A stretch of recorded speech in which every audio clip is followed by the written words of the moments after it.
So, I've seen many YouTubers say in their videos that everybody should work at customer service at some point in their life.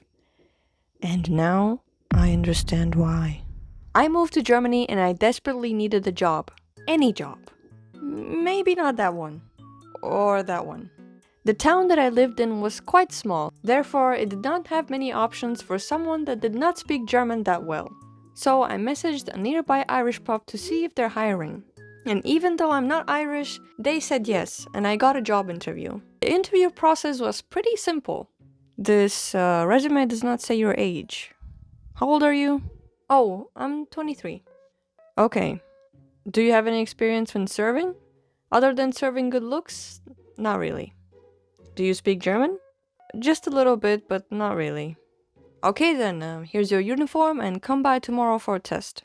On the day of the test, I was given a small tour of the kitchen and a brief instruction on how to operate this confusing restaurant machine with so many options to put in customer orders. After that, well, there's some customers in the back, so go ahead. But do your thing. Wait, but go ahead, ask them what they want. Okay. So what do you guys want? I'll take a Guinness. Okay, 1 Guinness. A Kilkenny for me. Kilkelly? What is a Kilkelly? Okay, 1 Pils. What the freak is a Pils? Yep. I'll take a Weizen. Weizen? What is a Weizen? And I'll take a Fiets. Fiets? What do you mean Fiets? Okay, thank you. I had no idea what I wrote down, but I had help translating them and putting them in the system. So that's how I got the job. Anyways, I had the option to either be a server or a bartender. Even though bartending sounded cooler and I would learn how to make these cool fancy drinks, I was told starting off as a server was easier and I didn't have to deal with the interesting people at the bar. I don't even drink alcohol, except for the occasional once-in-a-blue-moon cocktail or my self-made mocktails that don't even have alcohol. But I had to memorize all of the names of the drinks I would never drink myself. And there are so many of them. The names weren't even the biggest problem. I also had to memorize the amounts that we offer. For example, we offer sparkling, medium sparkling, and still water. In a glass, in a big glass, or in a bottle. Except for tap water, we just offer it in a small glass and a big glass. Then a Guinness, we offer small, big, and a baby Guinness. But it's not a baby Guinness, it's a shot that looks like a Guinness. All the shots had one size except for Kamikaze, which comes only in 5 shots form. Some beers had a small size and a big size, but some beers just come in one size. Same for juices, they come in small or big, but if it's a mixed juice, then it's always big. Then gins and whiskeys, you have to ask if you want 2 cl or 4 cl of liquid. Needless to say, I was confused. In my free time, I also tried researching about different drinks and their profiles, to seem like an expert.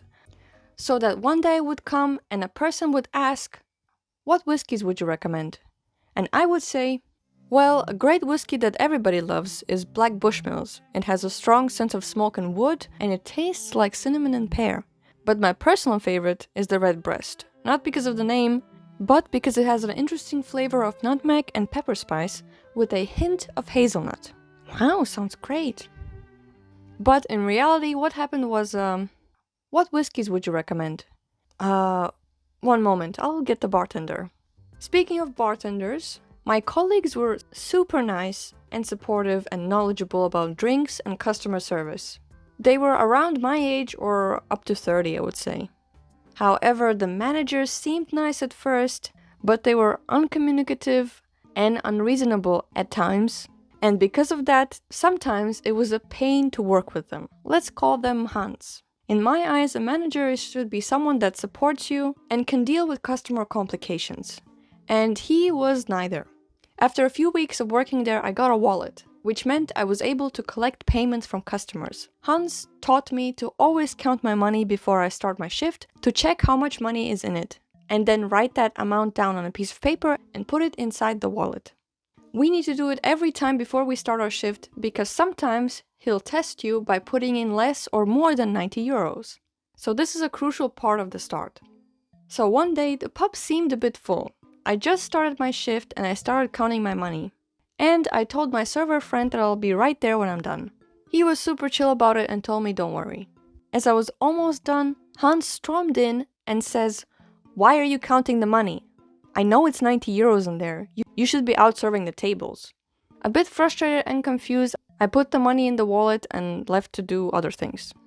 Then, other than drinks, we also serve food. Just frozen pizzas and sandwiches that you need to put in the oven for 7 minutes. I put a pizza in and set the timer. In the meantime, I went to the floor looking for anyone who needs something. After 6 minutes, I came back. I looked at the pizza and it still needed 1 more minute. So I decided just to wait in the kitchen since it's just 1 minute left. The manager walks in at me waiting for the pizza and says, "You can't just stand here and look at the pizza. What are you doing? It's done in 20 seconds. I don't care. We don't stand for pizza." All right. Can I take my pizza now? Another time on a busy night, a customer informed me that their drink was incorrect. I didn't put in the order, so I don't know what she ordered initially. So I brought the drink back and I said to Hans, "The customer says that the drink is incorrect." And he said, "What do you want me to do?" And then left with the drink tray himself. Later on it got somewhat resolved, but that remark was incredibly frustrating and made me mad for about 5 to 10 minutes. For some reason, instead of informing me about things that I'm doing incorrectly in a polite and or educational way, since it's my first time making these mistakes, they decide to just blare at me and say I'm wrong and make me feel stupid. And I wasn't the only one that felt like it. Other than that, working in an Irish pub has an interesting atmosphere. It looks quite aesthetic, very cozy and rustic, as they use barrels for tables, and a lot of Irish music playing with some ABBA in the mix. Dancing Queen, feel that is that ABBA? Also, I was very surprised how many people were super nice to me when I was speaking English to them. They were very accepting and didn't even see it as a problem. They would even sometimes ask me where I'm from. And I was very tempted to make up a story that I'm somewhere from America, from Denver, from the Brighton neighborhood, a 30-minute drive away from the city center, but my parents are still there, living close by a cozy-looking Starbucks.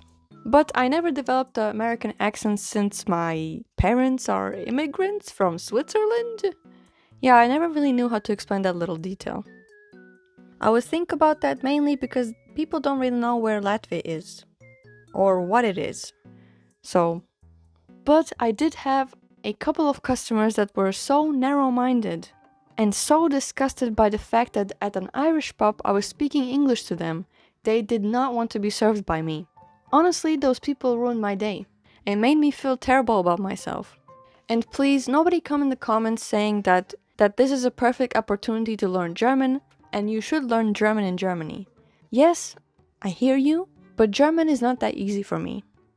And frankly, I don't want to talk about it. So let's move on. Besides that, I also met very many lovely people from UK and the Netherlands and France.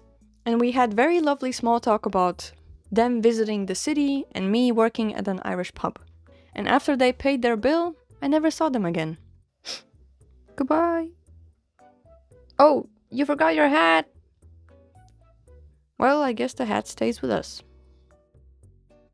Plus, the usuals that come into the pub every now and then were also quite nice. They would come in, look at you with one finger raised up and a smile on their face, and you would know exactly what they need. However, where there are nice customers, there are also not so nice ones. So here are some incidents. An American couple walks into a basically empty bar. They seem cheerful, they sit down, and they would like to order a big glass of German beer. I take their order and the bartender gets right to it. What I learned about how pouring beer works, at least in this specific pub, to get an excellent looking foam crown, you have to fill the glass up with 2/3 of the beer and let it sit for 3 to 5 minutes. Only after that the foam is perfectly settled in and you can pour the rest and serve it. So 3-4 minutes pass, and right before the beer is almost done, the couple shouted, why is it taking so long? There's no one here. Hans, the manager bartender, said, well, not for long, but beer takes time. It's almost ready. The remark from the bartender was a bit rude, but I tried politely informing them that in order to get a beautiful crown foam, you have to wait a bit for it to settle in, and all that jazz. And as Hans was finishing up filling the drinks, they got up and left. Didn't even say a word. So we were left with 2 beers and a bad mood. Another time there was a group of seemingly lovely 2 men and a lady, ages from 24 to 35. They started off quite chill, ordering a couple of beers and a whiskey. But then they kept ordering more beers and then multiple shots. And soon enough they were pretty drunk and the girl didn't seem to be doing that well. So I brought her some water and refused further orders. Then, well, she continued not to feel good and let's just say she ruined the table. She couldn't hold it in. She threw up. She threw up on the table. The manager was furious and kicked them out immediately. It was during the closing time, they paid their bills and left. And we discovered that the man's only functioning toilet was broken. Like someone broke the toilet bowl. How did they even manage to do that? And now at the pub, men do not have anywhere to go for a number 2. So... And our last bad customer story is involves 2 men and 1 baby. One evening, 2 men and 1 baby walk into a bar. Well, the baby was in a stroller, so it wasn't really walking. And the 2 gentlemen ordered some beers.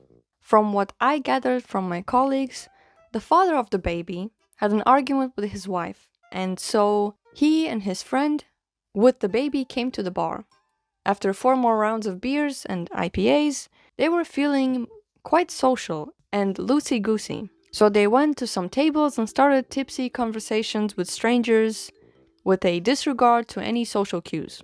They were loud and annoying, and they were passing the baby around like a hot potato. The manager didn't see it as much of a problem, but after their 6th round of drinks, he told me to not take any orders from them.